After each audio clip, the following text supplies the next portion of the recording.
नोएडा प्राधिकरण के भूलेख विभाग से किसानों के 5% आबादी के प्लॉट पर फर्जी अतिक्रमण की आपत्तियां लगाई हैं। ये खुलासा किसानों की शिकायतों पर दोबारा हुए सर्वे में हुआ, जिसमें 38 किसानों को कोई अतिक्रमण नहीं मिला। अब उनके प्लॉट मिलने का रास्ता तकरीबन साफ हो गया।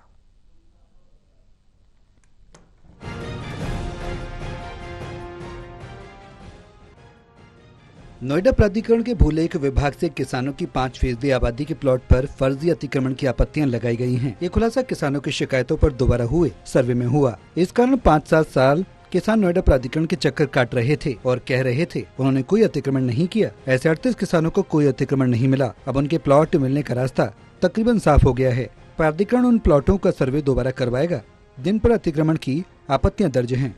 किसानों की समस्याओं और मांगों के निस्तारण के लिए सीईओ डॉक्टर लोकेश एम के निर्देश पर दोबारा सर्वे का फैसला लिया गया। 55 गांव का सर्वे कराया जाना है, जिनमें अभी किसानों के प्लॉट के प्रकरण निस्तारित नहीं हुए। यह प्राधिकरण जमीन ले रहा है। इनमें वर्क सर्किल, भूलेख, नियोजन की संयुक्त टीम के जरिए 15 गाँव का निरीक्षण कराया जा चुका है। इनमें 377 किसानों का सर्वे हुआ। कुछ प्लॉट पर अतिक्रमण की आपत्तियां सही भी मिली। बाकी गाँव में भी सर्वे जल्दी पूरा कराया जाएगा। मौजूदा समय में प्राधिकरण से 203 किसानों को 5% का प्लॉट दिया जाना बाकी है। कुछ किसानों को अलग अलग सेक्टर में प्लॉट दिए गए। कुछ समय पहले ही सेक्टर 146 में ग्रुप हाउसिंग के लिए चिन्हित 2 बड़े प्लॉट हटाकर उनकी जगह 55 किसानों के प्लॉट निकाले गए। बचे किसानों के प्लॉट देने का आकलन भी प्राधिकरण ने किया। प्राधिकरण आपसी समझौते के आधार पर किसानों से जमीन लेता है।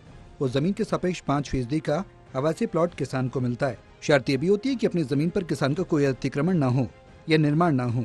कई प्रकरण में ये बात सामने आई कि जमीन बचाने को घेर ली जाती है। अगर किसान ने पूरी जमीन नहीं छोड़ी या प्राधिकरण के अधिसूचित क्षेत्र में उसका निर्माण होता है तो प्राधिकरण उसे अतिक्रमण मानता है। इसकी आपत्ति उस किसान के प्लॉट पर लग जाती है। नोएडा से शिव त्यागी की रिपोर्ट, टोटल टीवी।